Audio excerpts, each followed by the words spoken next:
Olá pessoal, tudo belezinha com vocês? Meu nome é Beratan Rodrigues e sejam bem-vindos à segunda aula do nosso módulo 1 de escrita criativa. Pessoal, já aviso de antemão, deixa eu colocar aqui no modo apresentação, já aviso de antemão para cada um de vocês e cada uma de vocês, meus queridos escritores e minhas queridas escritoras, de que eu não vou aparecer aqui no vídeo porque a minha imagem não vai contribuir para a contribuição de vocês, beleza? Então, eu peço que vocês compreendam essa minha justificativa, até mesmo porque a minha imagem não vai interferir em praticamente nada, certo? E eu vou deixar essa segunda aula aqui disponível no canal do YouTube, que é o meu canal, voltado para para escritores. Vou deixar as 3 primeiras aulas deste curso gratuitas disponíveis. Vou deixar disponíveis de forma gratuita no meu canal para que os outros possam usufruir dessas aulas. E caso elas tomem a decisão, se assim o quiserem, elas podem comprar o meu curso, que é o curso de escrita criativa, beleza? Então, sem mais delongas, vamos diretamente para o assunto de hoje, certo? Aula de número 2. As figuras de linguagem como recurso linguístico. Você está preparado? Você está preparada? Então vamos lá, pessoal, que tem muito pela frente. Olha aqui o Bob Esponja estudando. Eu coloquei esse GIF aqui somente para ilustrar aquilo que nós iremos fazer durante esta aula, beleza? Então, primeiramente, a gente precisa entender o significado, isto é, o conceito, a definição de figuras de linguagem. O que são figuras de linguagem, afinal de contas? Figuras de linguagem são recursos linguísticos que se utilizam para dar mais ênfase, clareza e expressão à comunicação, tanto falada quanto escrita. Elas são também conhecidas como figuras de estilo e são utilizadas para ir além do significado literal das palavras ou expressões. Então, conforme está dizendo aqui o texto, as figuras de linguagem ou figuras de estilo, como você queira chamar, elas servem para ultrapassar as barreiras da literalidade. Se você pegar um exemplo, o livro que eu citei na aula passada, da Carolina Maria de Jesus, o livro Quarto de Despejo, é um livro de não ficção, porque fala de uma história real, de uma pessoa que existiu na vida real, porém é um livro que contém figuras de linguagem, tais como metáfora, sarcasmo e entre outras figuras de linguagem. Então você percebe que, mesmo sendo um livro não fictício, mas isso não impede a autora de inserir elementos de figuras de linguagem, certo? Então vamos continuar aqui, que a aula está bem interessante. Como são classificadas as figuras de linguagem? Bom, dependendo da sua função, elas são classificadas em figuras de palavras ou semânticas, figuras de pensamento, figuras de sintaxe ou construção e figuras de som ou harmonia. Vamos para a definição de cada uma delas. Figuras de palavras ou semânticas estão associadas ao significado das palavras. Exemplos: metáfora, comparação, metonímia, catacrese, sinestesia e perífrase. Então você vê que as figuras de palavras ou semânticas estão mais associadas ao significado das palavras. Nós temos também as figuras de pensamento, que trabalham com a combinação de ideias e pensamentos. Exemplos: hipérbole, eufemismo, litote, ironia, personificação ou prosopopeia, como você queira chamar, antítese, paradoxo, gradação e apóstrofe. Nós temos também as figuras de sintaxe ou construção, que interferem na estrutura gramatical da frase. Exemplos: elipse, zeugma, hipérbato, polissíndeto, assíndeto, anacoluto, pleonasmo, silepse e anáfora. E nós temos, por último, as figuras de som ou harmonia, que estão associadas à sonoridade das palavras. Exemplos: aliteração, paronomásia, assonância e onomatopeia. Certo? Então nós temos aqui os tipos de figuras de linguagem. E vamos começar pela metáfora. Pessoal, a metáfora eu posso dizer com propriedade que é a figura de linguagem mais conhecida de todas. Quem de vocês nunca viu uma metáfora, ou leu, melhor dizendo, quem de vocês nunca leu em um poema e percebeu uma metáfora como aquele poema de Camões que fala sobre o amor? O amor é fogo que arde sem se ver, é ferida que dói e não se sente, é dor que desatina sem doer, não é? Então, a metáfora, vamos para a definição, para a gente entender como funciona a metáfora. A metáfora representa uma comparação de palavras com significados diferentes e cujo conectivo de comparação, como tal qual, fica subentendido na frase. Vamos para alguns exemplos. Exemplo 1. A vida é uma nuvem que voa. Aí nós temos aqui a segunda frase. A vida é como uma nuvem que voa. Aqui você está vendo a metáfora, não é? Tanto a primeira quanto a segunda frase, quer dizer, ambas possuem metáfora. Ambos estão no seu sentido metafórico. E aqui nós temos um exemplo 2, que é uma tirinha bem engraçada. Nós temos aqui uma ratinha e um ratinho. A ratinha pede para o ratinho, que é o companheiro dela, para falar alguma coisa romântica. Vamos acompanhar aqui, ó. Ela diz assim: fala uma coisa romântica. Aí na segunda tirinha ele fala: meu amor é uma caravana de rosas vagando num deserto inefável de paixão. Aí na terceira tirinha: uau! Agora traduz. Aí você está querendo demais. Acho interessante essas charges, pessoal, essas tirinhas, porque geralmente elas contêm um humor bem interessante. Claro, dentro da contextualização do assunto. Então, vamos continuar bem aqui para a gente entender essa tirinha. Na tirinha a gente tem comparações como a comparação do amor. Não é a metáfora do amor. Ah, meu amor é como uma caravana de rosas num deserto, vagando num deserto inefável, né? E aqui a gente vê na tirinha anterior, deixa eu voltar aqui para vocês verem, que a ratinha ela fica sem compreender o significado completo do poema, né? Digamos assim, da frase. Aí ela diz: uau, agora traduz. Aí ele fala: aí você está querendo demais, viu? Quer dizer, ele não sabe interpretar, ele tem problemas de interpretação de texto. Não é? Ele não sabe interpretar aquilo que ele mesmo fala. E nós temos a comparação, chamada de comparação explícita, ao contrário da metáfora. Neste caso, são utilizados conectivos de comparação. Por exemplo, como, assim, tal qual.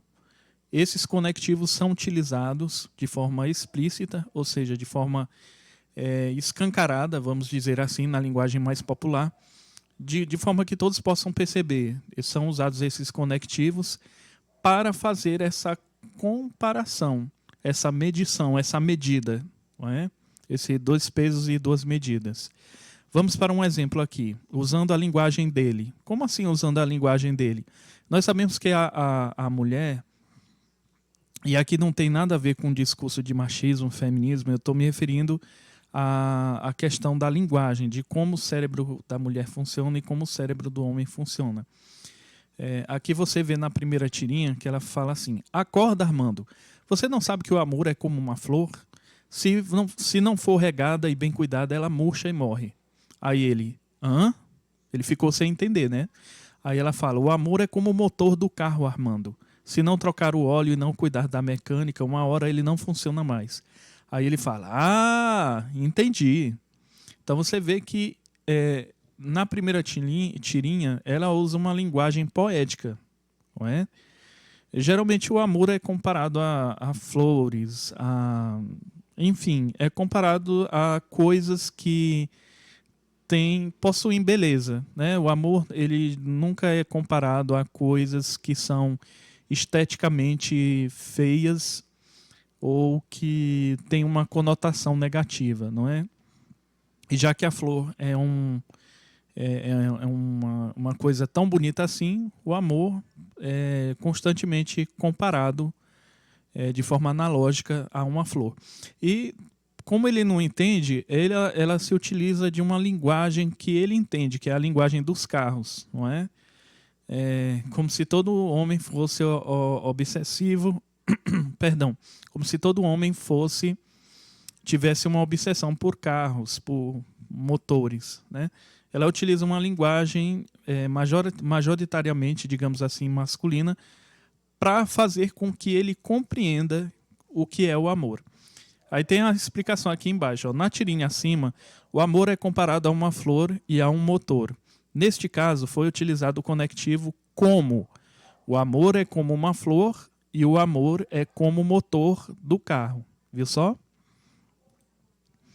Agora vamos para a metonímia.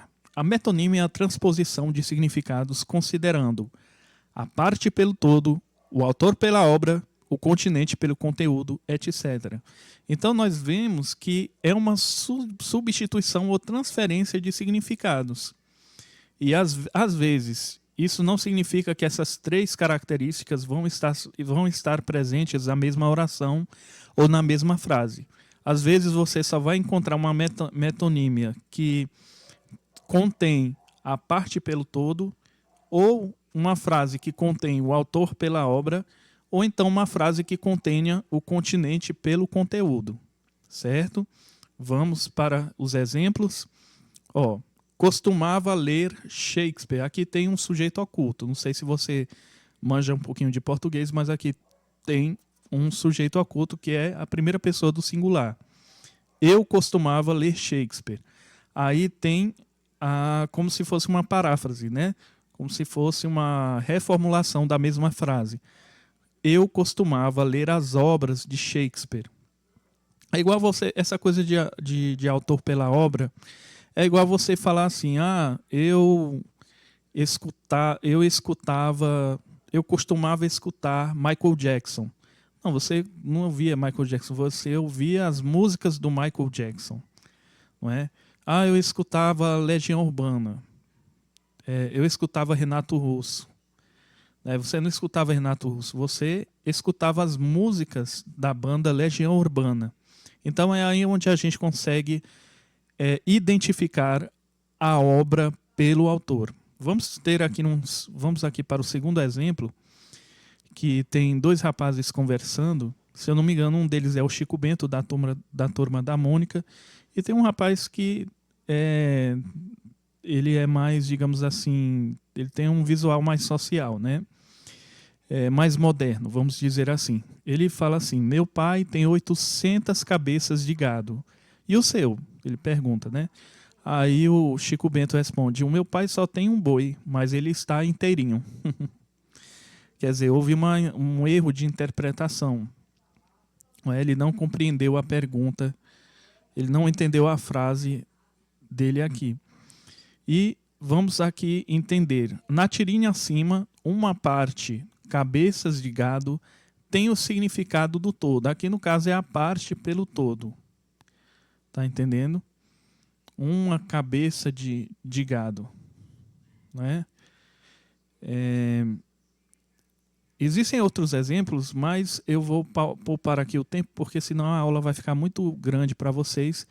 E, embora eu não esteja preocupado com o tempo, mas eu também não quero que a aula seja tão sufocante assim para você, tá bom? Vamos aqui para a próxima figura de linguagem. Lembrando aqui, pessoal, em relação à metonímia, deixa eu voltar aqui. Em relação à metonímia, também eu esqueci de citar o continente pelo conteúdo. Por exemplo, eu vou tomar uma xícara de café. Você não vai tomar a xícara, você vai tomar o café. Aí eu vou tomar um copo. Fulano tomou um copo d'água. Não, ele não tomou o copo. Ele tomou a água. E segundo, o copo não é feito de água. Ou o copo é feito de plástico, ou é feito de vidro, ou enfim, é feito de qualquer outra matéria, menos de água, né? Fulano tomou uma xícara de chá. Não, a pessoa tomou o chá, não tomou a xícara de chá. Fulano mascou uma caixa de chicletes sozinho. Não, ele não mascou a caixa de chiclete, porque a caixa de chiclete ela é feita de papelão. E ninguém é louco de comer um papelão, né? Até mesmo porque papelão não é para se comer. Ele comeu o conteúdo, que são os chicletes, beleza? Vamos continuar aqui. Vamos continuar. Catacrese. A catacrese representa o emprego impróprio de uma palavra por não existir outra mais específica. Olha só, repetindo, a catacrese representa o emprego impróprio de uma palavra por não existir outra mais específica. Exemplo, embarcou há pouco no avião. Aí nós temos aqui a explicação. Embarcar é colocar-se a bordo de um barco. De acordo com o dicionário, né, pessoal? O dicionário que explica. Embarcar significa colocar-se a bordo de um barco. Mas como não há um termo específico, ou seja, como não existe uma palavra mais adequada para dizer que uma pessoa entrou no avião para poder viajar, aí ficou embarcar mesmo, né? Embarcar é o termo utilizado. Porque você não vai inventar uma palavra, fulano aviãozou ou avionou no avião. Não existe isso. Aí você está querendo reformular a língua portuguesa ao seu favor. E a gente sabe que não é bem assim, não adianta a gente forçar a barra. É claro que em se tratando de ficção, a gente pode, dependendo do contexto, se você quiser causar uma graça ao seu leitor, você pode pegar palavras, por exemplo, o Carlos Drummond de Andrade, ele pegava palavras e, como é que se diz? Ele pegava uma palavra que era um substantivo primitivo e derivava essa palavra. Quer dizer, ele formava outras palavras a partir de uma palavra primitiva, de uma palavra original. Quer dizer, é proibido? Não é proibido. Afinal de contas, o céu é o limite e você pode utilizar o termo que você bem entender. Só que dentro da língua portuguesa, você tem que tomar bastante cuidado ao utilizar uma palavra que seja mais ou menos parecida com a que você quer utilizar. Como não existe essa palavra, você vai utilizar um termo mais específico, beleza? Exemplo de número 2. Aqui, ó, tem uma bala perseguindo o cara e a bala diz o seguinte. A gente sabe que bala não fala, né? Mas vamos entrar no contexto aqui da tirinha. O senhor poderia me ajudar? Estou meio perdida. Olha só, meio perdida. Aí tem a explicação aqui. Na charge acima ocorre a catacrese, porque foi usada a expressão bala perdida, por não haver outra mais específica. Não é? Uma bala perdida. A gente usa... O que seria uma bala perdida, não é? A gente se perguntando filosoficamente, a gente se pegar dentro do contexto da filosofia, é uma coisa que nem Freud explica, né? Se bem que Freud não era filósofo, ele era psicanalista, mas enfim, nem Sócrates, nem Platão talvez pudessem explicar essa coisa de bala perdida, não é? Talvez alguém quisesse usar uma bala e na hora de utilizar a bala na arma, num revólver, aí tenha esquecido essa bala dentro da gaveta da cômoda, do guarda-roupa, aí ficou a bala perdida. Mas enfim, pessoal, brincadeiras à parte, como não existe uma palavra um termo mais específico, então você usa uma outra palavra. Vamos agora para sinestesia. A sinestesia acontece pela associação de sensações por órgãos de sentidos diferentes. Você entendeu? A sinestesia ela acontece pela associação, ou seja, existe uma relação na frase entre sensações, ou seja, ela vai descrever alguns sentidos, né? Não precisa ser necessariamente os 5 sentidos, né? Tato, olfato, visão, paladar e audição. Podem ser apenas 2 ou 3 sentidos, não sei, vai depender do autor, da frase, de quem está escrevendo. E essas sensações que são sentidas pelos órgãos, os nossos órgãos humanos, serão confundidas. O que é a sinestesia? Nada mais é do que a confusão dos sentidos. Vamos ver como é isso? Vamos ver se é isso mesmo? Vamos lá. Exemplos. Com aqueles olhos frios, disse que não gostava mais da namorada. Se a gente observar, tem uma explicação aqui, ó. A frieza está associada ao tato, ou seja, o órgão que a gente usa para sentir, e não à visão. Não é?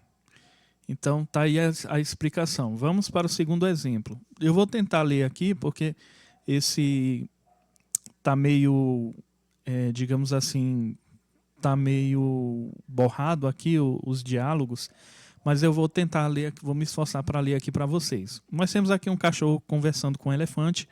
Aí o cachorro diz assim: e foi então que ela me deu aquele olhar frio dela.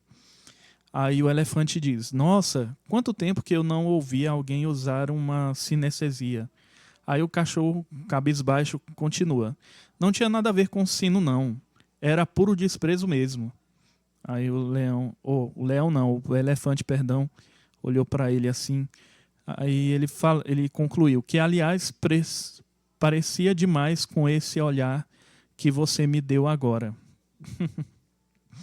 Aí nós temos a explicação aqui abaixo. Na tirinha acima, a expressão olhar frio é um exemplo de sinestesia. Olhar frio. Por quê? Porque a frieza está associada ao tato e não à visão. Então é sinestesia. Vamos agora para a perífrase.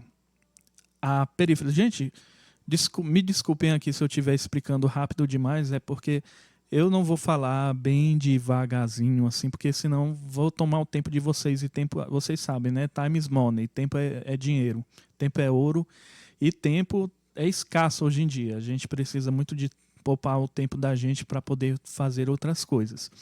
Mas o que eu espero de todo o meu coração é que a aula esteja indo muito bem, certo? Perífrase. A perífrase, também chamada de antonomásia, é a substituição de uma ou mais de uma palavra por outra que a identifique, certo? A substituição de uma ou mais palavras por outras que as identifiquem ou por outra que a identifique. Aí nós temos aqui exemplos. O rugido do rei das selvas é ouvido a uma distância de 8 quilômetros. Aí eu te pergunto, quem é o rei das selvas? Eu acho que até as crianças sabem responder essa, não sabem? Quem é o rei da selva? É claro que é o leão, gente. Então nós temos aqui como se fosse uma paráfrase, uma reformulação da mesma frase. O rugido do leão é ouvido a uma distância de 8 quilômetros. Nossa, é forte esse ruído, viu? Potente. Exemplo de número 2. Nós temos aqui um cidadão, está no céu. Provavelmente ele está conversando aqui com São Pedro. E São Pedro diz para ele: pode deixar esse guarda-chuva, porque ali embaixo é que é a terra da garoa. Aí temos a explicação aqui. Na charge acima foi usada a perífrase, uma vez que a terra da garoa é uma forma de identificar a cidade de São Paulo. Né? Para você que mora aí em São Paulo, você com certeza se identificou com esse termo, ou digamos assim, um apelido, não é? E existem outros exemplos, como por exemplo a Cidade das Luzes, Paris, não é? Muita gente usa esse termo para se referir ao Brasil, né? A terra da corrupção, o Brasil, como se fosse só no Brasil que tivesse corrupção, né? E lavagem de dinheiro. O rei do futebol, Pelé, né? O rei do pop, Michael Jackson, são palavras que são substituídas. É isso que a gente chama de perífrase ou paráfrase. Nós temos também a hipérbole, que nada mais é, deixa eu adiantar o assunto para você, a hipérbole nada mais é do que a ideia de exagero. Aqui, a hipérbole corresponde ao exagero de uma ideia feito de maneira intencional. Então a hipérbole, ela não é feita assim de forma inconsciente, não. Ela é feita se bem que assim, dentro da psicologia, embora isso seja um outro assunto para uma outra aula, existem muitas coisas que a gente fala de forma inconsciente, né? Que a gente acaba, como diz o Chaves, né? Da turma do Chaves, me escapuliu. Mas nem tudo que a gente diz é de forma inconsciente, né? A maioria do que a gente fala é de forma consciente, né? No nível da consciência. Então a hipérbole ela nos traz essa ideia de exagero. Exemplos: quase morri de estudar. Gente, que nerd é esse que você já viu que quase morreu de estudar? Que pessoa é essa que... Porque eu sei que tem pessoas que estudam 4 até 8 horas por dia, mas é claro que elas não ficam só estudando. Elas têm que comer, elas têm que se socializar com outras pessoas, elas têm que, sei lá, verificar uma mensagem no TikTok, ver um pouquinho as redes sociais, o TikTok, o Facebook. Mas essa pessoa que fica 24 horas só estudando, que até agora eu não conheci, certo? E é porque eu gosto de estudar. Mas até agora eu não conheci. Já vi na televisão e na internet nerds, pessoas intelectuais que estudam 4 ou 8 horas por dia, mas essa pessoa que fica, né, deixa de comer para estudar, realmente eu não vi. E se realmente existe alguém, com certeza vai morrer de tanto estudar, né? Aí nesse caso não será uma hipérbole, será uma ideia literal, né? Não será uma figura de linguagem. Vamos continuar aqui. Segundo exemplo. Aí temos aqui esse senhor aqui representando Deus e esse bonequinho aqui, que eu não sei quem está representando um ser humano. E ele está cantando uma música de funk que fez muito sucesso nos anos 2000, aquela música, tô ficando atoladinha, tô ficando atoladinha. Aí ele fala para Deus, viu como eu canto bem? Ai, Deus, aham. Aí ele, aposto que Elis Regina está morrendo de inveja. Deus falando com ele. Aí ele fala, eu sou sinistro. Eu sou sinistro. Na tirinha acima, a expressão morrendo de inveja é uma hipérbole, ou seja, é um exagero. Porque não tem essa pessoa que tenha tanta inveja assim no coração que venha morrer por causa disso, né? Aí também é exagero. E vamos para o eufemismo, que ao contrário da hipérbole, é um discurso suavizado, né? Você não vai ver, eu já estou te adiantando a definição da palavra, da figura de linguagem, mas você nunca vai ver num jornal nacional, ou qualquer que seja o programa de jornal policial, você não vai ver esse discurso, o interlocutor, ou seja, o apresentador, falando assim, fulano, a partir das 8 horas da manhã, acabou batendo as botas. Você não vai ouvir isso, não é? Isso. Talvez você veja isso em programas de humor, né? Programas de humor é muito comum se utilizar perífrase, né? Substituição de palavras por outras. Mas você não vai ver nenhum apresentador que realmente seja sério, porque isso exige profissionalismo, tanto na questão de postura, na questão também do uso da linguagem. Então, para você apresentar um bom programa, você tem que ter sensatez. Então, a gente usa o eufemismo, perdão, que é utilizado para suavizar o discurso. Geralmente, o eufemismo, eu acho interessante a língua portuguesa, gente, porque o eufemismo é um tipo de discurso que a gente usa para não machucar tanto as pessoas, certo? A gente usa o eufemismo para não fazer com que venha doer mais, né? Para amenizar a dor e o sofrimento. Fulano partiu dessa para melhor, fulano foi para a glória, né? A gente usa esses termos, né? Olha aqui um exemplo. Entregou a alma a Deus. Nesta frase está sendo informada a morte de alguém, né? Por que aqui fala assim, entregou a alma a Deus? Você lembra daquela passagem bíblica da crucificação de Jesus? Que Jesus fala, Pai, em tuas mãos eu entrego o meu espírito. E Jesus, suspirando, morreu, né? Tem justamente a ver com essa passagem da Bíblia, com render o espírito, a entregar a Deus. não é? Então, é um eufemismo, é uma suavização da palavra, do termo. E tem um exemplo 2 aqui que é bem caricato, é bem interessante, né? Que tem uma senhora aqui, parece que ela está resmungando, ela fala assim: fofoqueira não, querida. Eu sou produtora de biografias orais não autorizadas. Fazer que nem aquele meme, né? Aham, sei. E você vê pela cara das duas mulheres que estão olhando ela, elas estão olhando assim com desconfiança, não é? É como se elas dissessem assim: tá bom, sei.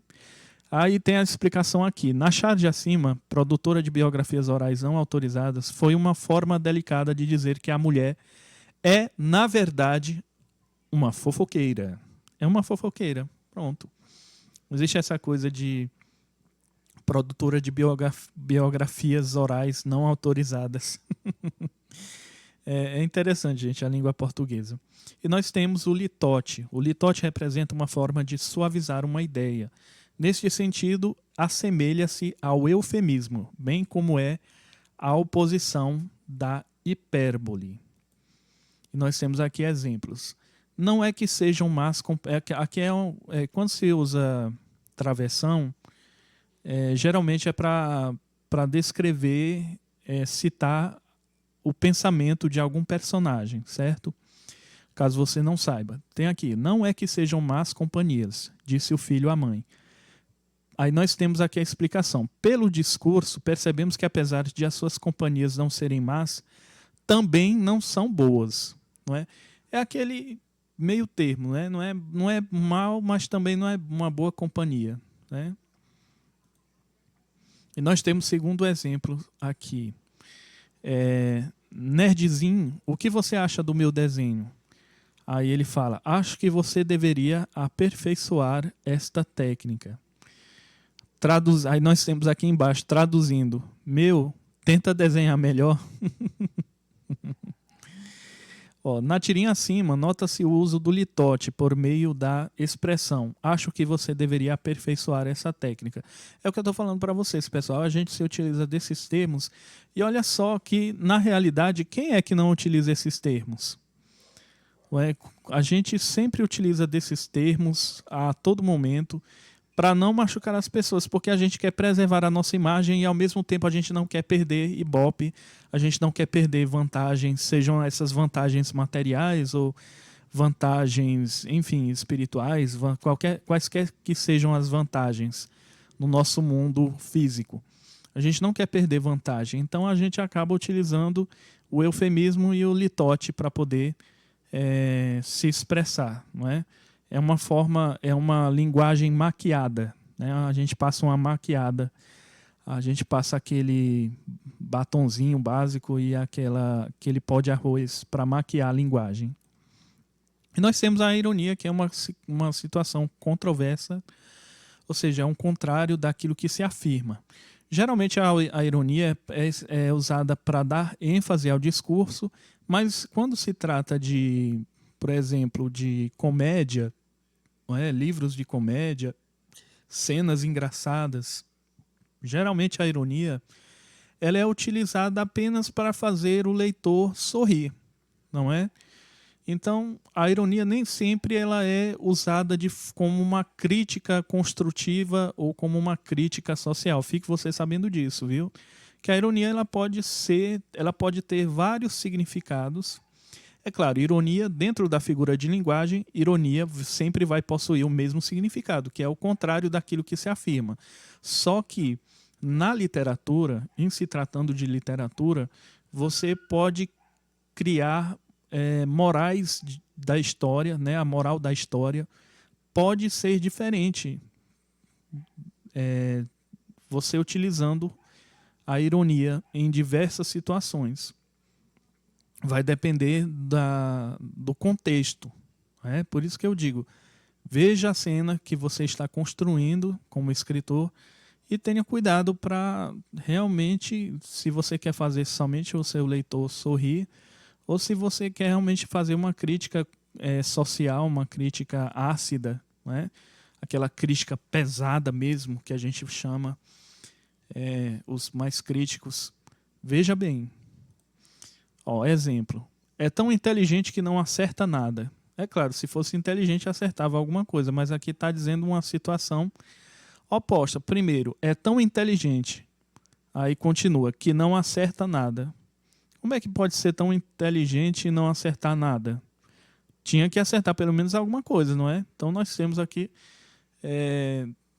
situações opostas, né? E nós temos o segundo exemplo aqui. Quem foi o inteligente que usou meu notebook e apagou tudo que estava gravado? Né? Nós temos um bonequinho reclamando aqui, que está sentado na cadeira. E nós temos aqui a explicação. Nota-se o uso da ironia na charge acima. O personagem está zangado com alguém, a quem ele chama de inteligente de maneira irônica. Na verdade, ele não quis chamar a pessoa de inteligente. Ele quis chamar a pessoa de idiota mesmo. De idiota, de imbecil, de retardado. E para você ver. Personificação ou prosopopeia. Pessoal, essa figura de linguagem é a que mais predomina nos desenhos animados. Vou explicar para você já já. Primeiro vamos ver primeiramente a definição de personificação. Personificação ou prosopopeia é a atribuição de qualidades e sentimentos humanos a objetos ou aos seres irracionais. Quantos aqui, assim, eu sei que da geração dos anos 2000 para cá, talvez vocês não tenham visto, mas vocês que são de 1999 para lá, para baixo, para trás, vocês lembram do Pernalonga, vocês lembram Piu Piu Frajola, vocês lembram Looney Tunes, né? Vocês lembram Mickey Donald, esses desenhos que fizeram uma parte da nossa infância. A personificação, a prosopopeia é o que mais se utiliza nesses desenhos. Porque, primeiro, se você tirar a prosopopeia, a personificação, não tem desenho. Para princípio de conversa, não tem desenho. Por quê? Porque pato não fala, rato não fala, coelho não fala, tartaruga não fala. Tá entendendo? Nenhum animal, só o papagaio que fala, mas ele ainda não tem essa inteligência, essa super inteligência como o ser humano tem para poder falar. Então, a prosopopeia, personificação, é a atribuição de sentidos e sentimentos ou qualidades humanas a objetos e seres inanimados, ou seja, seres que não possuem nenhuma animação, nenhuma vida e que são irracionais. Exemplos. O jardim olhava as crianças sem dizer nada. O jardim enxerga alguma coisa? Não enxerga. Para você ver, aqui está sendo atribuída uma qualidade humana que é o sentido da visão a um objeto inanimado, o jardim. E nós temos o exemplo 2 aqui, né? Tem um caipira aqui que é amigo do Chico Bento, que ele está se olhando no espelho. Aí o Chico Bento pergunta assim, tá se olhando no espelho, Zé Lelé? Aí ele falou, eu não. Ele é que tá me olhando. Ele é que tá me olhando, né? A gente sabe que espelho não olha ninguém. O espelho não olha. Isso é apenas como o próprio nome diz, é figura de linguagem, né? O espelho não olha para ninguém. E nós temos aqui a explicação. A personificação é expressa na última parte do quadrinho, onde o Zé Lelé afirma que o espelho está lhe olhando. Assim, utilizou-se uma característica dos seres vivos, olhar, visão, em um ser inanimado, o espelho. Agora nós temos a antítese. A antítese é o uso de termos que têm sentidos opostos. Antítese. Nós temos a síntese na arte da dialética, que o Karl Marx fala muito sobre isso. Você que já estudou sociologia, você que você que já estudou sociologia, da área de sociologia ou antropologia, o Karl Marx ele falou muito sobre essa questão da dialética, que é a arte do discurso, né? E nós temos de um lado a síntese, que é a afirmação de uma ideia, e do outro lado nós temos a antítese. Nós temos a tese, que é a ideia, o assunto. nós temos a síntese, que é a defesa de um assunto, e nós temos a antítese, que é a oposição desse assunto, certo? Então, a antítese nada mais é do que a oposição dos termos. Exemplos. Toda guerra finaliza por onde deveria ter começado. A paz. Então, você vê que guerra e paz são sentidos opostos. De um lado, nós temos a síntese, que é a paz, e nós temos a guerra, que é a antítese, certo? Aí nós temos o segundo exemplo aqui na tirinha, ó. Deus falando com Adão. Esse bonequinho aqui representa o Adão, viu, gente? Sabe, Adão, tudo precisa de um contraponto. Aí Deus continua. Para existir um positivo, tem que haver um negativo. Para existir um 1, tem que existir um -1. Sem o mal, como saberíamos o que é o bem? Aí Deus fala, o que seria da paz sem a guerra? Aí o bonequinho fala, o que seria do John sem a Yoko? Eu não entendi essa. Sinceramente, eu vou ficar devendo essa a vocês, mas eu não entendo o contexto que ele está falando. Não sei se ele está se referindo a um desenho animado, ou se é aos Power Rangers, não sei se ele está se referindo às Tartarugas Ninjas, não sei o que ele está se referindo. Mas, com certeza, ele está se referindo a duas coisas que certamente devem ser opostas entre si. E na tirinha acima há várias antíteses, ou seja, termos que têm sentidos opostos. Positivo, negativo. Mal, bem. Paz e guerra. Tá vendo só? Então, a antítese é isso. Nós temos o paradoxo, que representa o uso de ideias que têm sentidos opostos, não apenas de termos, tal como no caso da antítese. Exemplos. Estou cego de amor e vejo o quanto isso é bom. Aí tem a seguinte pergunta, que é uma contra-argumentação. Como é possível alguém estar cego e ver? Não é? A pessoa fala, estou cego de amor e vejo o quanto isso é bom. Não é? É porque a pessoa está falando assim, não no sentido literal. Se a gente for para o sentido literal da palavra, não é que a pessoa está literalmente cega. Quando fala que está cega de amor, é que a pessoa está demasiadamente apaixonada. É isso que a pessoa está querendo dizer. Tá vendo como a gente... ler é importante, pessoal, para a gente poder saber interpretar texto. Né? Isso aqui é um paradoxo. O paradoxo nada mais é do que a contradição. Não é? É que nem se você dissesse assim, assassino, eu não julgo os assassinos, mas para mim assassino tem mais aqui para o inferno. Você acabou de se contradizer. Né? Você está dizendo que não julga os assassinos, mas você opina dizendo que é bom que eles vão para o inferno. Então você está se contradizendo. O paradoxo nada mais é do que isso. Vamos agora para o exemplo 2. Aí nós temos aqui um professor dizendo, toda certeza é relativa. Aí tem alguém da plateia que pergunta, tem certeza, professor? Aí ele fala, absoluta. Acabou de se contradizer. É interessante, pessoal, como, assim, é uma coisa que eu critico muito em literatura, porque nós vemos certos personagens que eu me pergunto sempre, por que o personagem tem que ser um modelo de perfeição? Não, ele não é obrigado a ele ser perfeito. E quem diz que o personagem tem que ser perfeito, o protagonista, ou seja lá quem for? Não é? Ele pode dizer uma coisa e fazer outra. Não é? Que a gente chama de hipocrisia. Né? Dizer uma coisa e fazer outra. Não tem problema nenhum. E eu já vi isso em diversos filmes. Mas em livros, dificilmente eu vejo um personagem assim que eu vejo personagens que são verdadeiros vilões, mas assim, que tem essa hipocrisia, falam uma coisa e fazem outra. Eu, pelo menos até agora, eu não vi. Nós temos aqui a explicação. Na tirinha acima, as ideias com sentidos opostos, certeza e relativa, é um exemplo de paradoxo.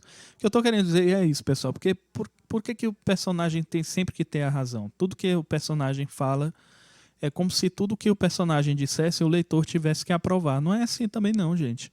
Os seres humanos também erram. O ser humano também fala bobagem, fala besteira. Todos nós falamos besteiras.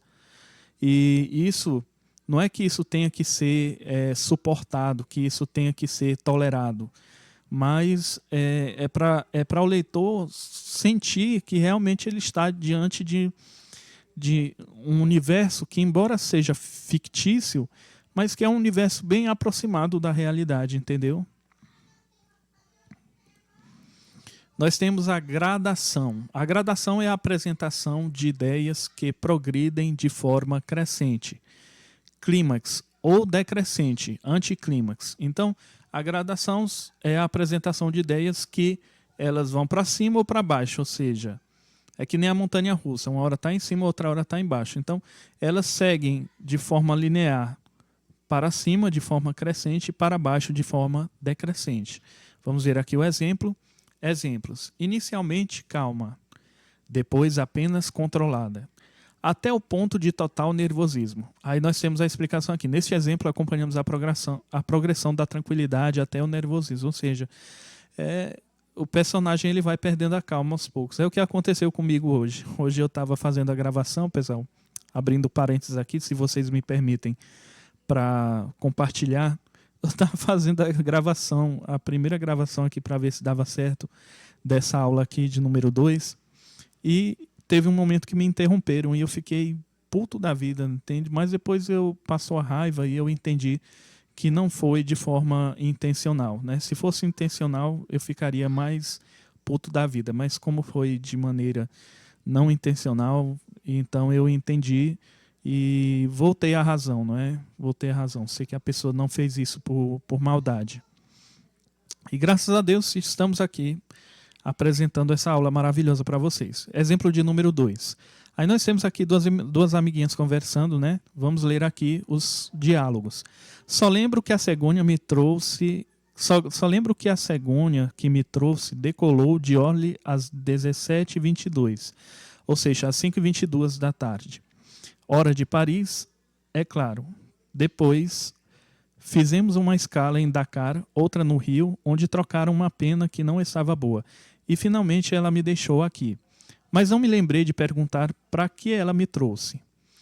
Aí nós temos a interpretação aqui. Na tirinha acima, o personagem foi explicando, ou melhor dizendo, a personagem foi explicando de forma crescente como foi trazida pela cegonha. Decolou, fizemos uma escala, trocaram uma pena, finalmente ela me deixou aqui. Então, é a gradação. Não é?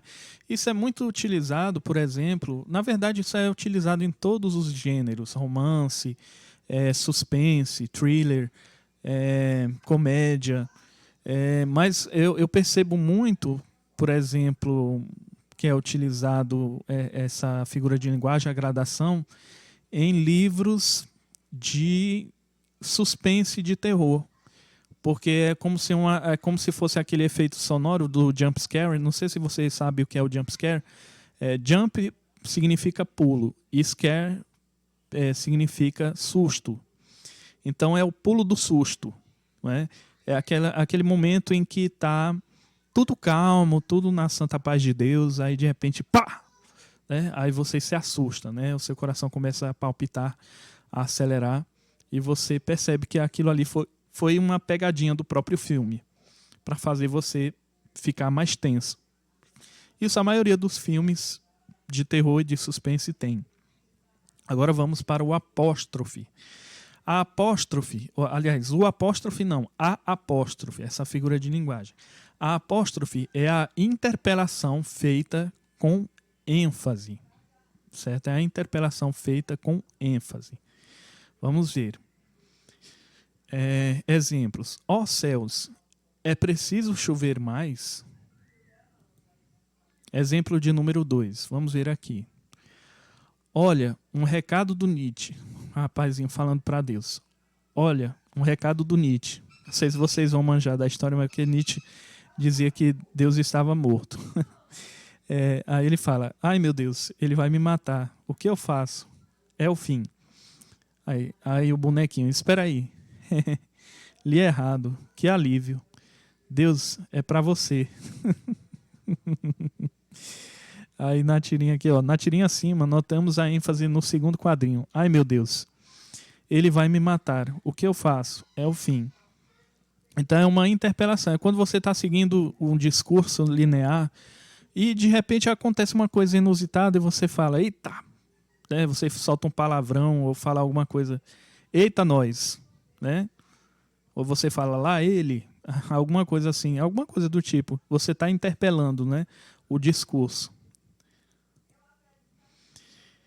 Agora, figuras de sintaxe. Vamos entender o que são figuras de sintaxe.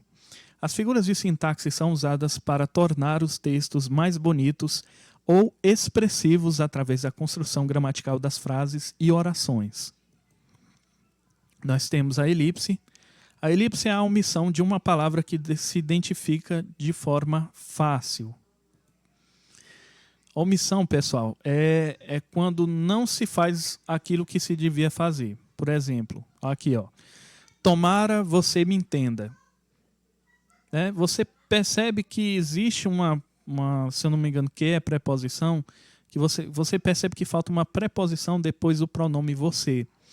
E tem aqui, ó, tomara que você me entenda. Mas mesmo assim a pessoa entende. Ó, tomara você soubesse, tomara que você soubesse. Não é?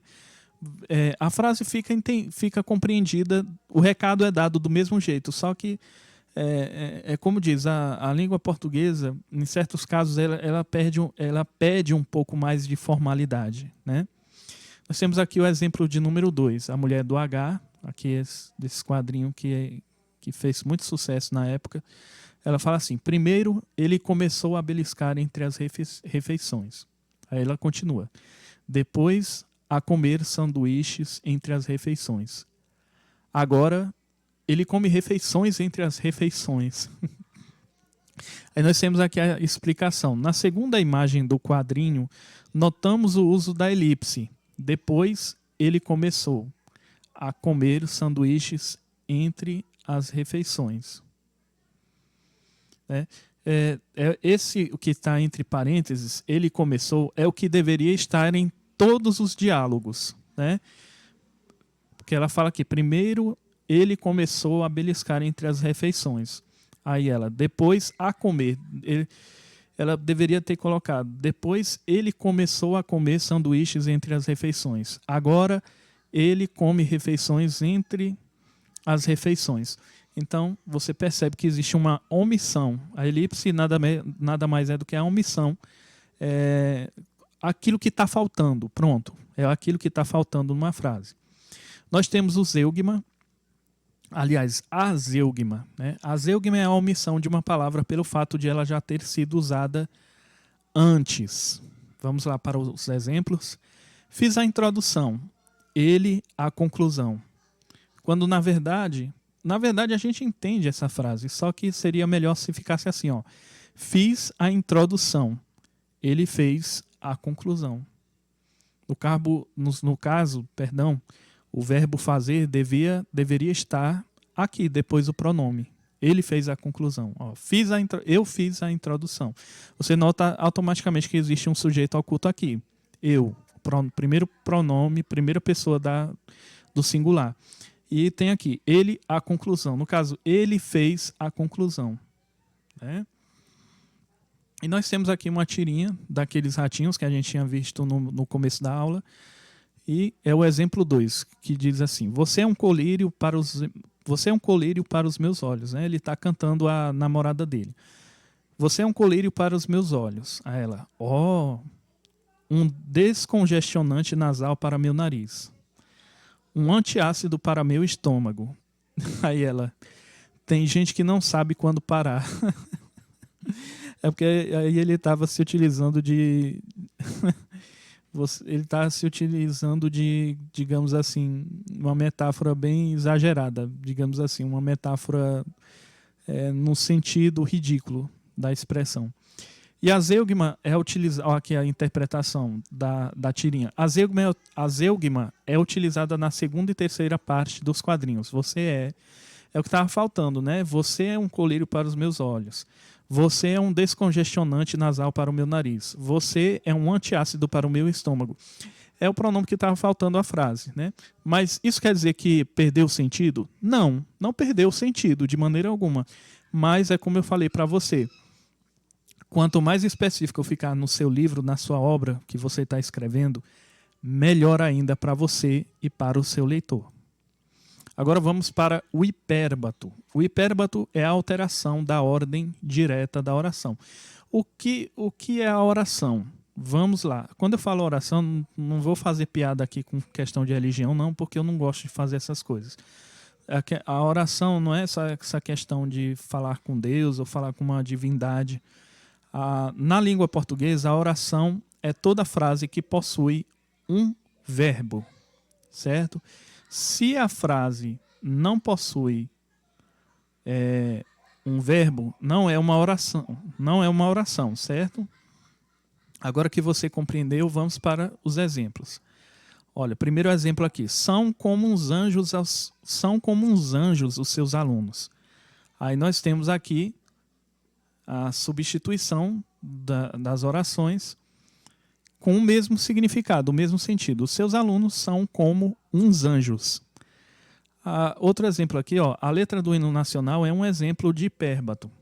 Aí tem aqui, ouviram do Ipiranga as margens plácidas, de um povo heróico, o brado retumbante. Aí, perdão, viu pessoal, não sei cantar não. Aí tem aqui, se tivesse sido escrito na ordem direta, o nosso hino começaria assim. As margens plácidas do Ipiranga ouviram o brado retumbante de um povo heróico. Perderia o significado? Não. Seria o mesmo significado? Mesma coisa. A ordem dos fatores não altera o resultado. No caso do hipérbato, certo? No caso do hipérbato, a ordem dos fatores não altera o resultado. Ou seja, a ordem dos verbos não altera o resultado. Por isso se chama hipérbato. Essa figura de linguagem maravilhosa. Nós temos também o polissíndeto. O polissíndeto é o uso repetitivo de conectivos, como, por exemplo, e, ou seja, é, ou, nem. Exemplos. As crianças falavam e cantavam e riam felizes.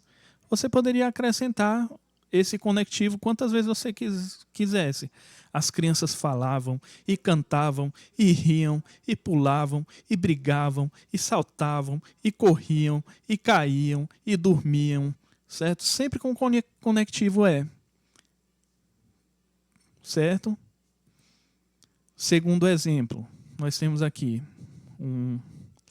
engraçado essa cena, porque o bandido ele está olhando para a lista como se fosse um esboço do que ele vai falar para a vítima, né? Ele fala assim: mãos ao alto, se for eleito, passe a carteira, se for deputado, passe a mala, se for assessor, passe a cueca. Aí nós temos o significado aqui. A charge acima é um exemplo de polissíndeto, porque o conectivo, se for, está sendo repetido muitas vezes. Se for eleito, se for deputado, se for assessor. Nós temos o polissíndeto e o assíndeto. O assíndeto, diferentemente do polissíndeto, ele representa a omissão de conectivos, sendo o contrário do polissíndeto. Enquanto que o polissíndeto tem o uso repetitivo de conectivos como é, nem, com, né? Nós temos o assíndeto, perdão pessoal, porque eu tenho dificuldade para pronunciar essa palavra. O assíndeto, certo? Exemplos. Não sopra o vento, não gemem as vagas, não murmuram os rios. Aqui você percebe que não existe nenhum conectivo, ou seja, poderia estar dessa forma assim. Não sopra o vento, ou não gemem as vagas, ou não murmuram os rios. Ou poderia estar assim também. Não sopra o vento, nem gemem as vagas, nem murmuram os rios. Pronto. Mas como não tem conectivo, é assíndeto. Ó, exemplo de número 2. Nós temos um epigrama aqui da Cecília Meirelles, grande autora. Um epigrama, de número 7, que ela escreve assim: a tua raça de aventura quis ter a terra, o céu, o mar. A tua raça quer partir, guerrear, sofrer, vencer, voltar. Você vê que não existe nenhum conectivo aqui, por isso que é assíndeto. Nós temos o anacoluto também, que é a mudança repetida na estrutura da frase.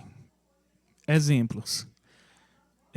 Aí nós temos aqui, eu parece que estou ficando zonzo. A estrutura, aí nós temos aqui o significado, né? A interpretação. A estrutura normal da frase é parece que eu estou ficando zonzo. Mas é esquisito, né? Você falando assim, parece que eu estou ficando zonzo.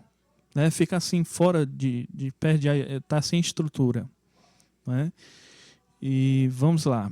Segunda frase. Magali, comer é o que ela mais gosta de fazer. A estrutura normal da frase deveria ser esta. O que a Magali mais gosta de fazer é comer. Então, o anacoluto é isso. Nada mais é do que a desestruturação de uma frase. Exemplo 3. Entrega de pizza. Nós temos aqui, né? Um rapaz com várias pizzas e a Magali. Você sabe que ela é uma personagem que representa o pecado da gula, porque ela gosta muito de comer, né? Não precisa nem dizer o porquê. Né? Acho que quem conhece a Turma da Mônica sabe muito bem disso. E nós temos aí entrega de pizza. Quando, na verdade, o rapaz poderia apenas dizer assim, entrega. Né? Porque ela já sabia o que seria entregue. E também entrega de pizza. Como assim a pizza está se entregando? Né? Seria esquisito, né? O sentido. Nós temos o pleonasmo, que nada mais é do que a repetição da palavra ou da ideia contida para se intensificar o significado. O pleonasmo nada mais é do que uma lógica linear de uma frase. Por exemplo, entrar para dentro, sair para fora, subir para cima, descer para baixo. Entende? Respirar com os pulmões, falar com a boca, olhar com os olhos. Entende? Existem vários pleonasmos. Aqui um exemplo. A mim me parece que isso está errado. Quando, na verdade, a frase deveria estar assim. Parece-me que isto está errado. Seria muito mais fácil. Economizaria mais tempo e menos neurônios para isso também, né? Então, você vê aqui, ó, a mim me parece que isso está errado. A frase em si está errada? Não, não está errada, mas também não há necessidade de repetir o mesmo pronome, porque aí nós temos dois pronomes do caso oblíquo. Né? Então, não há necessidade de se repetir a mesma palavra, né? a mesma categoria de palavras. Ó, segundo exemplo, nós temos aqui, ó, nós já identificamos aqui de cara, ó, a mulher falando aqui, sai para fora, Rex. A mulher tá fazendo a gororoba dela, né, a comida, e o amiguinho, ele sai, né, e o amiguinho conversa com ele. Ela te enxotou com um pleonasmo? Impossível, ela não seria capaz, ele fala. Então o que era? Aí ele falou, entendi, levar a saia para fora. Aí nós temos aqui, engraçado, né, gente? Aí vamos ver aqui, na tirinha acima, o saia para fora é um pleonasmo, uma vez que o verbo sair já significa para fora, né? Vamos continuar. Silepse. A silepse é a concordância com a ideia que se pretende transmitir e não com o que está implícito. Ela é classificada em silepse de gênero, de número e de pessoa. Olha só, silepse é a concordância com a ideia que se pretende transmitir e não com o que está implícito, ou seja, oculto. Ela é classificada em silepse de gênero, de número e de pessoa. Vamos lá. Exemplos. Vivemos na bonita e agitada São Paulo. Aí nós temos aqui silepse de gênero. Vivemos na bonita e agitada cidade de São Paulo. Não é? Segundo exemplo, a maioria dos clientes ficaram insatisfeitos ou insatisfeitas com o produto. Silepse de número. A maioria dos clientes ficou insatisfeita com o produto. Né? E nós temos silepse de pessoa. Ó, todos terminamos os exercícios. Silepse de pessoa. Neste caso, concordância com nós. Em vez de eles, todos terminaram os exercícios. Poderia muito bem estar dessa forma. Todos nós terminamos os exercícios. Então, nós temos 3 exemplos aqui de silepse, que é o caso de gênero, número e pessoa. Certo? Vamos continuar aqui. Tem um exemplo 4 também, ó. Fiquei sabendo, o rapaz conversando com a menina. Fiquei sabendo que mais da metade da população mundial somos crianças. Aí ela pergunta, e qual é a vantagem? Aí ele fala, agora nenhuma, mas daqui a 30 anos nós é que vamos fazer as coisas e ocupar cargos. Nós, as crianças, vamos ter o mundo nas mãos. Aí ela fala, o cara, daqui a 30 anos não vamos mais ser crianças. Aí tem a explicação aqui. Na tirinha acima, a sinapse de pessoa em mais da metade da população mundial. Somos crianças e as crianças vamos ter o mundo nas mãos. Anáfora. A anáfora é a repetição de uma ou mais palavras de forma regular. Ó, a anáfora é a repetição de uma ou mais palavras de forma regular. Exemplos. Se você sair, se você ficar, se você quiser esperar. Se você, qualquer coisa, eu estarei aqui sempre para você. Segundo exemplo, doutor, eu estou com falta de ar. O paciente dizendo, né? Doutor, eu estou com falta de ar. Só, pois esse hospital está com falta de leito, falta de médico, falta de medicamento, falta de verba. Aí tem aqui, a charge acima é um exemplo de anáfora, porque há várias repetições do termo falta. E aqui no exemplo anterior, nós temos aqui você, o termo você. Se você sair, se você ficar, se você quiser esperar, se você... Né, nós temos o pronome você repetido várias vezes. É a anáfora. Né? Voltando aqui somente para não sair do contexto. E nós temos as figuras de som. As figuras de som são usadas para tornar os textos mais bonitos ou expressivos através da sonoridade das palavras, certo? Nós temos a aliteração, que é a repetição dos sons consonantais. Você sabe, né? Você conhece o alfabeto de 26 letras, você sabe que existem 5 vogais e 21 consoantes. Né? Das 26 letras, 5 são vogais e 21 são consoantes, certo? Exemplos. Chove, chuva, chove sem parar. É do Jorge Benjor, que eu não sei quem é esse artista.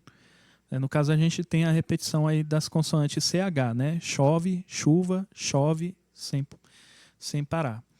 E nós temos o exemplo 2, né? O rato roeu a roupa do rei de Roma, né? O Cebolinha falando.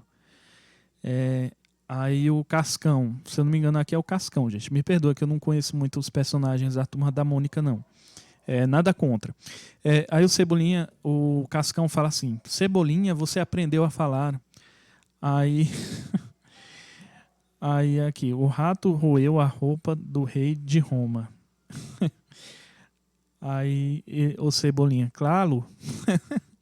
É porque na verdade tinha alguém escondido de trás da parede falando as palavras.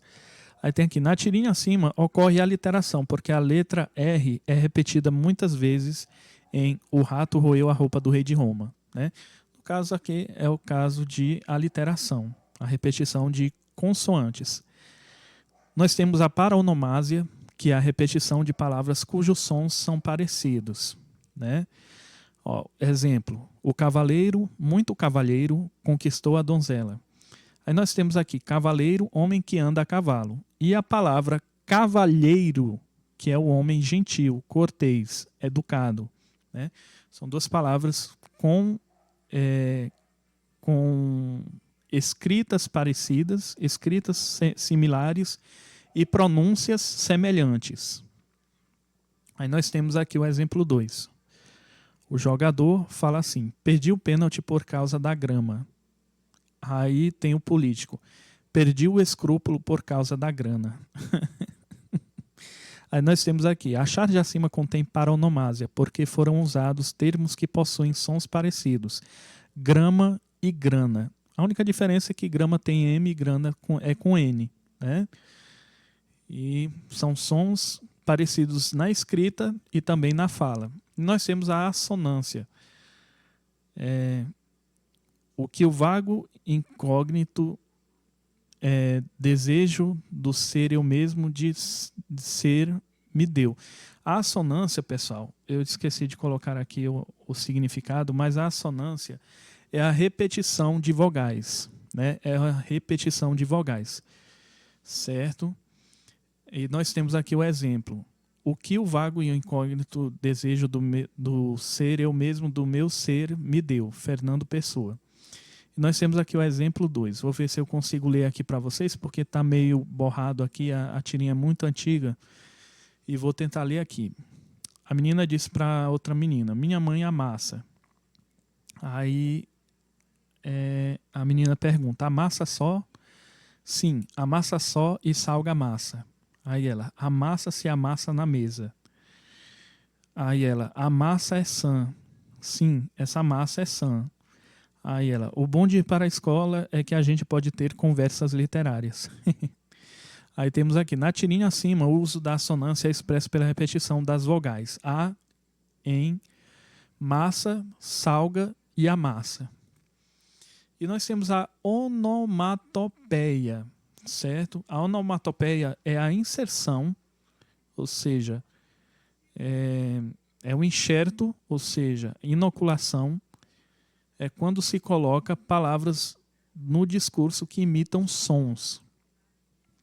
Podem ser sons de animais ou de objetos, viu? Beleza, pessoal? Exemplos. Primeiro exemplo, não aguento o tic-tac desse relógio. Nós temos exemplo aqui, o tic-tac está empregando o papel como onomatopeia. Deixa eu ver se eu pronunciei certo. Onomatopeia. Segundo exemplo, esse gato não para de fazer miau.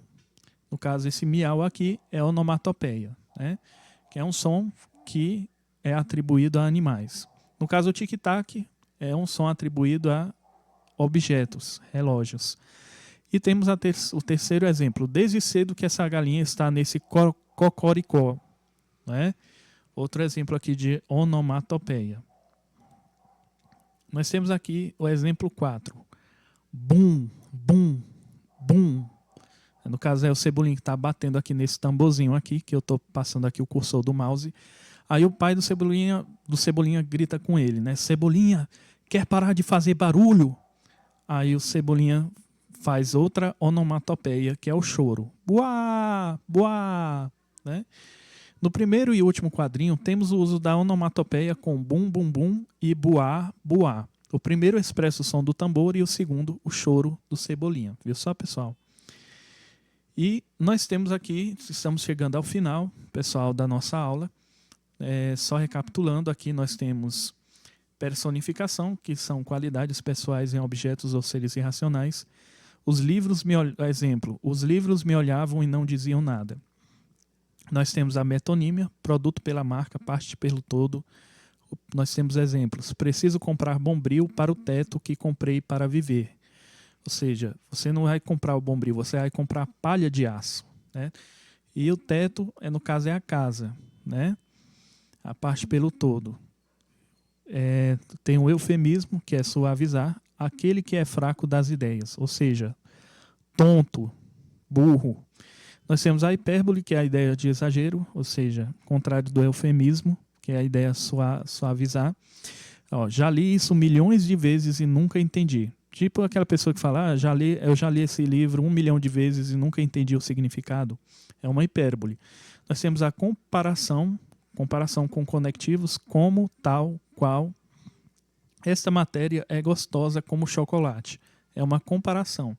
Nós temos a metáfora, que é comparação sem conectivos, como tal qual. Essa matéria é um chocolate, né? Então, a diferença entre a metáfora e a comparação é que a comparação usa conectivos e a metáfora não usa conectivos. O paradoxo, que é a contradição e ideias opostas, estou cego e vejo. Não existe isso. A antítese, que é uma ideia contrária, uma ideia de oposição, termos opostos, ou seja, toda guerra acaba por onde devia ter começado, a paz. Nós temos o pleonasmo, que é uma ideia lógica, uma repetição de uma mesma ideia. Saia para fora, porque eu tenho que descer para baixo. Claro. E nós temos a anáfora, que é a repetição de palavras. Falta pouco para terminar o resumo. Falta pouco para entender o que é anáfora. Falta pouco para saber muito sobre figuras de linguagem. Tá vendo? Essa expressão falta pouco é repetida mais de 2 vezes. Nós temos a gradação, que é a progressão de ideias, inicialmente calma, depois apenas controlada, até o ponto de total nervosismo. E tem a onomatopeia, que é o sons das palavras, ou melhor, sons que são atribuídos a objetos e animais. O tic-tac do relógio está indicando que este resumo acabou, né? Que este resumo acabou.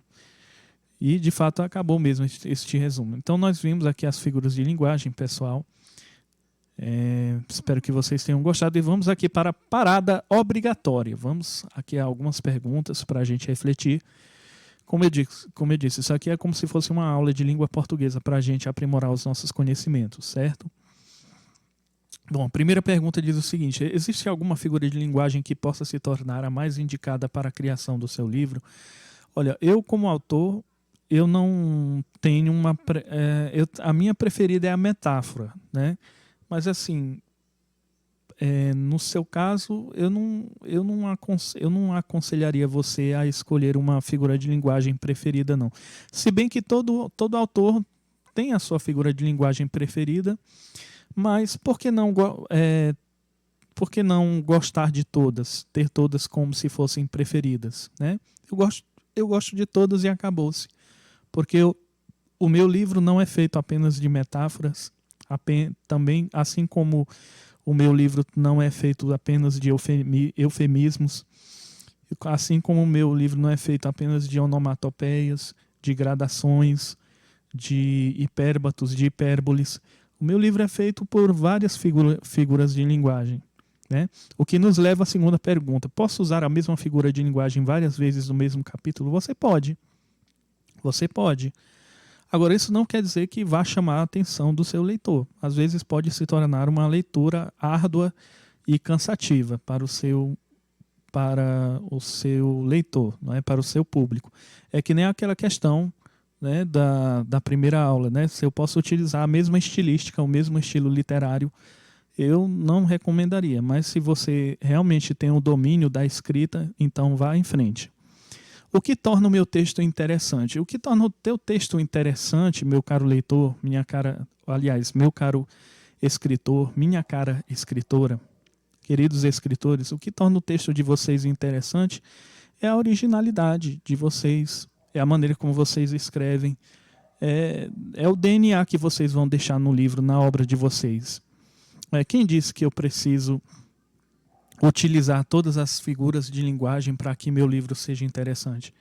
Quem disse que eu preciso imitar a estilística desse autor ou daquele? Eu posso criar a minha própria estilística, né? A língua portuguesa, como dizem os livros, todo livro de língua portuguesa diz a mesma coisa, que a língua ela é viva, a língua portuguesa é viva. E ela está se reformulando a cada dia. Então, se a própria língua está se reformulando a cada dia, por que não a própria literatura? Não é? Então, o céu é o limite. Existe alguma possibilidade de um escritor cometer suicídio literário? Sim, existem várias possibilidades, para falar a verdade. Uma delas é você pregar uma coisa e viver outra. Aí eu não vou me recorrer tanto à questão de caráter, não, porque isso aqui não é uma aula de ética e bons costumes. Isso aqui é uma aula de escrita criativa. Mas, enfim, uma das formas é você escrever de forma desleixada, descompromissada, descomprometida. É você não levar em consideração os erros de ortografia, não revisar o seu livro, você não compartilhar com algumas pessoas. Existem várias maneiras de você cometer suicídio literário. É você colocar furos na sua narrativa, é você colocar um personagem que parece que tem transtorno bipolar e na verdade ele não tem, porque um personagem uma hora está se comportando de um jeito e no capítulo 2, no capítulo 3 ele já está falando merda, já está se comportando de tal maneira, sendo que a linearidade da narrativa não deveria ser essa, né? É preciso ter responsabilidade com a linguagem que se utiliza na produção da narrativa? É claro, porque senão aí você... Se bem que, assim, uma narrativa ela não precisa ter basicamente um mesmo narrador. Nós temos aí o célebre livro aí do Itamar Vieira Júnior, que é o Torto Arado, que possui 3 narradoras diferentes, não é? Que é a Bibiana, a Belonísia e a Santa Rita Pescadeira, que é uma entidade cultuada aí pelas religiões de matriz africana. E o livro fez sucesso. Não tem problema se tiver mais de um narrador, não é?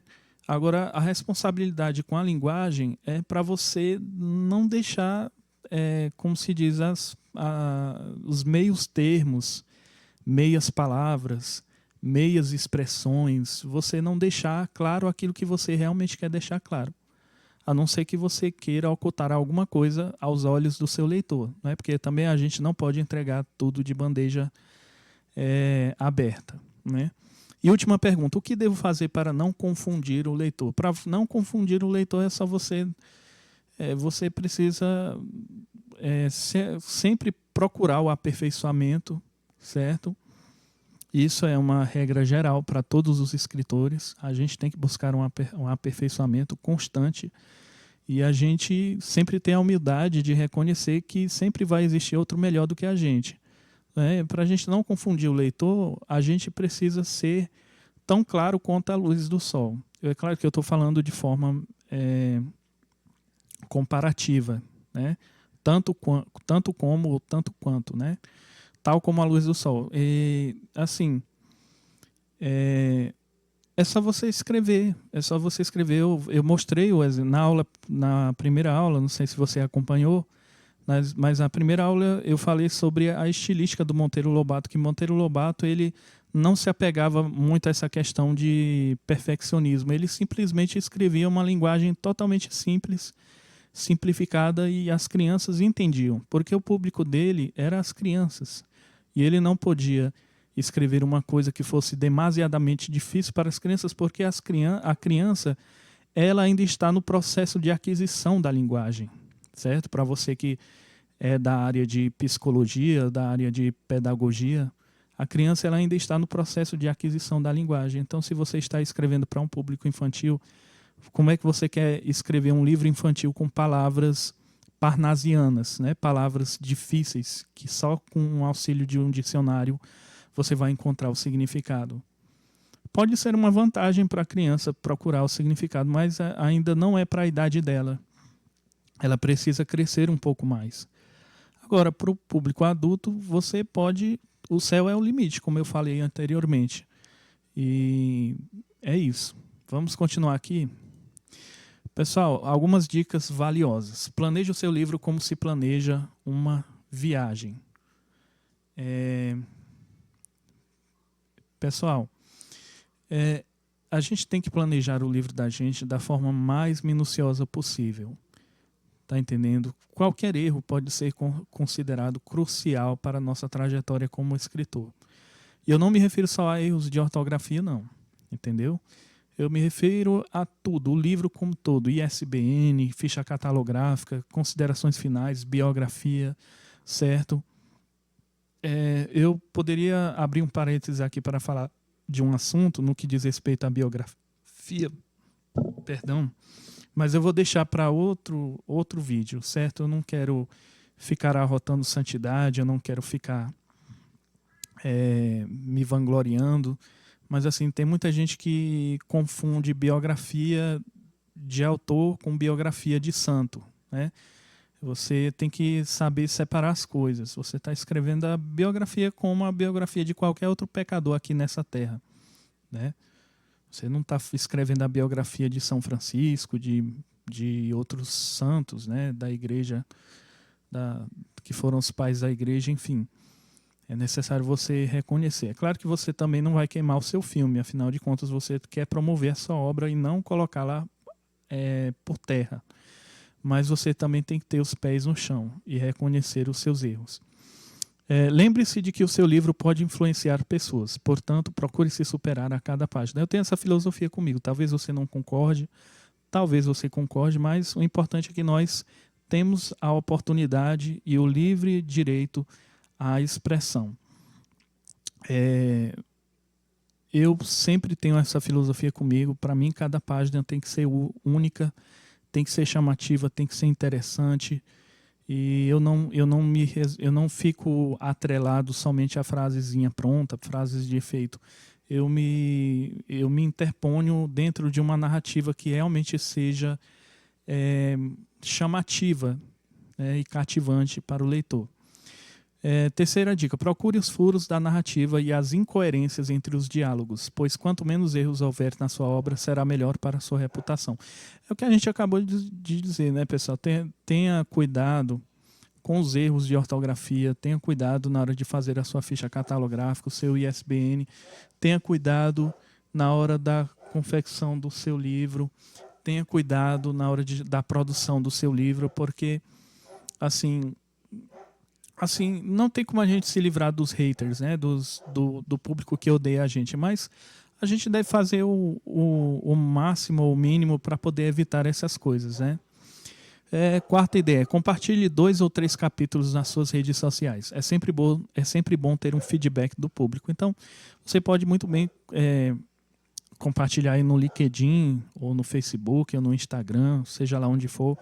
Você pode compartilhar no WhatsApp também, com as pessoas, grupos aí de leitores. E você já pode começar a cativar um público aí. Pode ser que nasça aí um público, uma fanpage, né? E você pode muito bem se dar bem através desse compartilhamento, né? Outra dica muito importante um dicionário sempre será uma mão na roda, ou seja, um meio de facilitação, pois sempre que você precisar, ele estará lá para te auxiliar durante a construção da sua narrativa. É sempre o que eu faço, pessoal. Quando eu não sei que palavra eu devo usar, ou se existe alguma palavra científica que eu não sei expressar, eu vou para o Google, eu vou para onde eu puder pesquisar, no dicionário, seja lá onde for, mas eu pesquiso, né? A pesquisa, o escritor que não pesquisa, ele está perdendo muitas vantagens, tá, pessoal?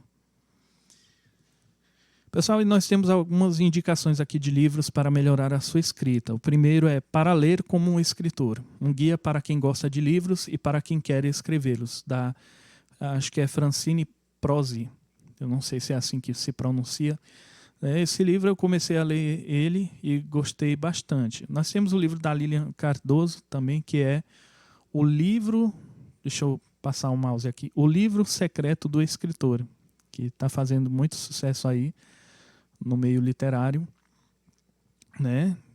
Seja original e prepare-se para entrar na mente do leitor. Eu vou ver se eu consigo comprar um livro desse para mim. E tem esse aqui também, do Arnold Bennett, que é Como se tornar um escritor, um guia prático. Então, nós temos essas 3 recomendações. Você pode procurar o livro no formato PDF ou EPUB, no formato que você achar melhor para fazer a sua leitura. E são livros muito bons, pessoal. São livros muito bons, vale a pena você ler esses livros.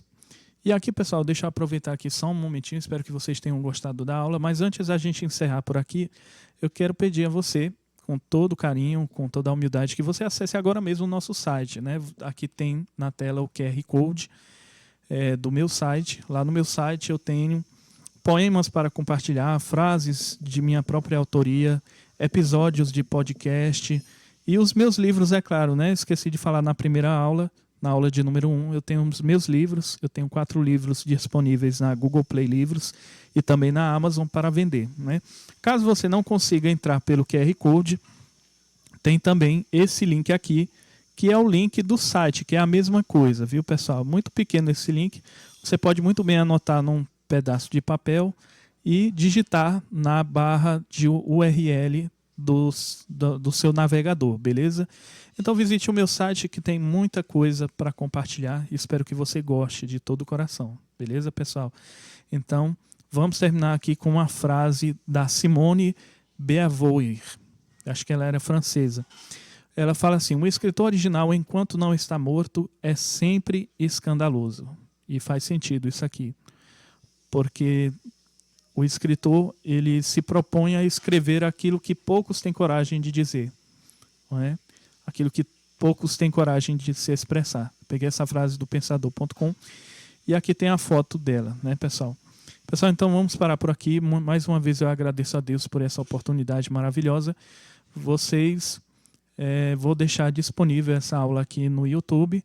E caso vocês estejam dispostos a comprar o curso de escrita criativa, eu vou deixar os links fixados nos comentários para vocês que têm vontade de fazer esse curso. Está bem baratinho, está por um preço justo e palpável.